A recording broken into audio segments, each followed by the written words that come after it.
All right, so if you watched the video on how to hook the auto latch, this video is going to show you how to disconnect the auto latch. The reason I want to show a video for this kind of latch or this kind of trailer is because I noticed that a lot of the guys struggle with it. And that's because it can be a little tricky because you have to hold this piece up. Sometimes the guys want to just try to jack it up and they won't turn this like that. This is actually what doesn't allow the latch itself to come loose. So I'm going to show that process right now. Okay, so first thing I'm going to do here is I'm going to disconnect my breakaway. So my breakaway is disconnected. I'm going to disconnect my chains. Whenever you disconnect your chains, if you have these little nuts right there, try to hook them back onto it. If not, you can just take the chain and kind of wrap it like that. But this trailer does have it, so I'm going to hook that up. Next, what I'm going to do is I'm going to pull this pin out. That way it's just out of the way. And then I want to drop this hitch. Since this hitch has a you can adjust it. I want to try to use that as best as I can. This is such a pain in the butt. So if it's being a pain in the butt like that, what you can do is you can jack it down. And the reason it's being a pain is because of this right here. So I just jacked it down a little bit. I should be able to pull that right out. I'm gonna go down even a little bit more just to make it easier on myself. All right. Once I get this out like that, you don't want that to happen.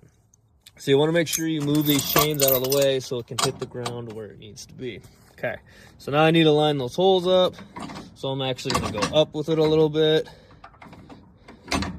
Once those line up, then I'm going to take that pin I pulled out and I'm going to put it back in there. And I'm going to pin it. Okay, so then I'm going to take my 7-way out, put it back over there. Okay. So now as I jack this up, I want to keep one hand there and I'm going to use my other hand to jack it. Okay. So as I jack this up, you can sometimes it'll want to roll in itself. So as I jack it up, just kind of a pain in the butt with one arm, but we're going to do it nonetheless. See how that fell down? So when it falls down like that, it's actually almost re-latching itself. So you want to make sure that stays up. And it's kind of easier to do if you have both hands because you can take one hand, hold this, and then use your other to jack it up. It fell down again.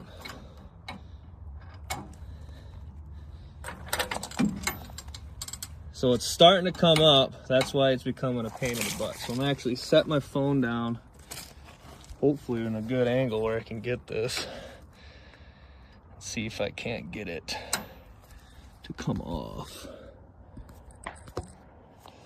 So using both my hands here, you can see that start to raise up. That means it's becoming unlatched. So now it's unlatched. Okay, but I still have to jack it up far enough so that it comes off. I'm gonna jack this up until I can drive away and the ball is clear from the hitch. So that's how you do the quick connect, disconnect. Standard trailers, all you do is take that little latch, pull it back. But the reason I wanted to show this video is because a lot of guys like to keep it like this, and as they try to jack it up, you're actually going to lift the whole bed of the truck. So whenever you take this off, you always want to make sure that it sits up like that.